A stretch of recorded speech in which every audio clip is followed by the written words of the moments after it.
गगन एक छोटे से साधारण गांव में रहता था। वो मेहनती और ईमानदार था, लेकिन अभी तक जिंदगी में कुछ खास नहीं कर पाया था। गगन और चित्रा एक दूसरे से सच्चा प्रेम करते थे। गगन गांव के एक बड़े पेड़ के नीचे बैठा हुआ था। वो अपने मोबाइल में किसी काम में व्यस्त था। तभी वहाँ चित्रा आ पहुँची। अरे चित्रा, तुम्हारे चेहरे पर ये उदासी की लकीरें कैसी झलक रही हैं? तुम्हारी माँ और तुम्हारे पिताजी मेरा हाथ मांगने के लिए मेरे घर आए थे। उस समय तो मेरे पिताजी ने इनकार नहीं किया था, लेकिन अब मुझे लग रहा है कि वो हमारी शादी नहीं करेंगे। लेकिन ऐसा क्यों? तुम तो जानते हो, मेरे पिताजी मेरा हाथ उसी लड़के को सौंपना चाहते हैं जिसके पास बहुत सारे पैसे हों, जिसका कोई बड़ा व्यापार हो। इससे पहले कि मेरे पिताजी मेरी शादी तुमसे तोड़कर कहीं और तय कर दें, तुम्हें बहुत जल्दी अपने जीवन में कुछ करना होगा। इतना कहकर चित्रा वहाँ से चली गई। गगन गहरी सोच में डूब गया। कुछ दिन ऐसे ही बीत गए। गगन कुछ करने के लिए अपने हाथ पैर यहाँ वहाँ मारने लगा। कुछ दिन बाद चित्रा रोती हुई गगन के पास आई। चित्रा को रोते हुए देख गगन बोला, क्या हुआ चित्रा, तुम रो क्यों रही हो? चित्रा रोती हुई बोली, कल पिताजी मुखिया जी के पास गए थे। लेकिन क्यों? पिताजी चाहते हैं कि मेरा विवाह मुखिया जी के बेटे के साथ हो जाए। लेकिन जब तुम्हारा रिश्ता मेरे साथ तय हो गया है, तब तुम्हारे पिताजी मुखिया जी के पास उनके बेटे का हाथ मांगने के लिए कैसे जा सकते हैं?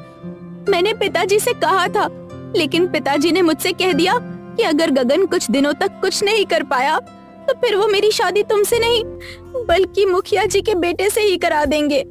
गगन, जल्दी कुछ करके दिखाओ, वरना मेरी शादी कहीं और कर दी जाएगी।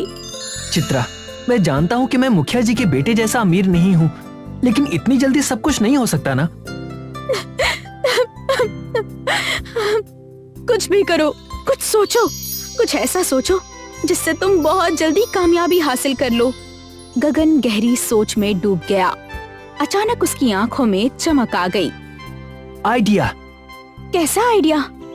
मैंने देखा है कि शहर के लोग पानी पूरी बहुत ही अलग तरीके से बनाते हैं। अगर मैं भी शहर के तरीके से पानी पूरी बनाकर गांव में बेचूं, तो कम समय में बहुत ज्यादा पैसे कमा सकता हूँ। तुम्हारा आइडिया तो अच्छा है, फिर देर मत करो और शुरुआत करो।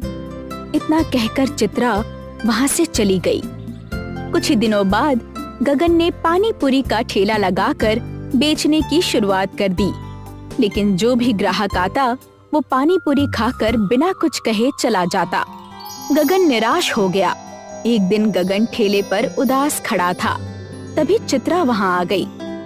पिताजी बता रहे थे कि तुम्हारी पानी पूरी को कोई पसंद नहीं कर रहा। हाँ, मुझे समझ में नहीं आ रहा, इतनी अच्छी पानी पूरी बना तो रहा हूँ, फिर भी लोगों को पसंद क्यों नहीं आ रही? तो फिर पानी बदलो, मसाला बदलो और कोशिश करो। चित्रा के सुझाव के बाद गगन ने पानी बदला, मसाला बदला, लेकिन पानी पूरी फिर भी नहीं चली। आखिरकार उसने अपनी पानी पूरी चित्रा को खिलाई। गगन, तुम्हारी पानी पूरी में तो स्वाद ही नहीं है। मुझे लगता है तुम्हें इस काम में कामयाबी नहीं मिलेगी। तुम्हें कोई और धंधा शुरू करना चाहिए। ये सुनकर गगन क्रोधित हो गया। नहीं, मैं इसी धंधे से आगे बढ़कर दिखाऊंगा। मैं पानी पूरी का धंधा नहीं छोड़ूंगा, मैं इसी पर अड़ा रहूंगा। उस दिन से गगन पानी पूरी बनाने के नए नए तरीकों का लगातार प्रयोग करने लगा। एक दिन गगन जंगल में बैठा हुआ गहरी सोच में डूबा था। उसके मन में एक ही चिंता थी कि अगर उसने जल्दी कुछ नहीं किया तो चित्रा हमेशा के लिए उससे दूर हो जाएगी। तभी एक साधु आकर गगन के पास बैठ गया। क्या बात है पुत्र, तुम तो बहुत गहरी सोच में डूबे हुए हो। गगन साधु महाराज की ओर देखता है और उसकी आंखों से आंसू बहने लगते हैं। तुम तो पुरुष हो, पुरुष की आंखों में आंसू अच्छे नहीं लगते। बताओ, तुम क्यों रो रहे हो? गगन अपनी सारी घटना साधु महाराज को बता देता है। अगर मैंने जल्दी कुछ नहीं किया तो चित्रा के पिता चित्रा का विवाह कहीं और तय कर देंगे। ये सुनकर साधु महाराज रहस्यमयी अंदाज में मुस्कुरा दिए। जब परिश्रम के बाद भी काम नहीं बनता तो समझ लेना चाहिए कि रास्ता अभी पूरा तय नहीं हुआ है। मैं कुछ समझा नहीं। जब हमें आसानी से सफलता नहीं मिलती तो समझ लेना चाहिए कि ईश्वर तुम्हें बहुत बड़ी तरक्की देने वाला है। अब मेरी बात ध्यान से सुनो। यहाँ से सीधे जंगल की ओर चले जाना। वहां तुम्हें एक गुफा दिखाई देगी। उस गुफा के अंदर जाना। वहां जाने के बाद तुम बदल जाओगे, परंतु याद रखना, उस गुफा के अंदर तुम जो कुछ भी देखोगे उसका रहस्य किसी को नहीं बताओगे। इतना कहकर साधु महाराज वहाँ से चले गए। साधु महाराज की बातों में गगन को बहुत गहराई नजर आई। वो उसी समय उठा और जंगल की ओर चल पड़ा। बहुत देर चलने के बाद गगन को जंगल में एक गुफा नजर आई। लगता है ये वही गुफा है जिसके बारे में साधु महाराज बता रहे थे।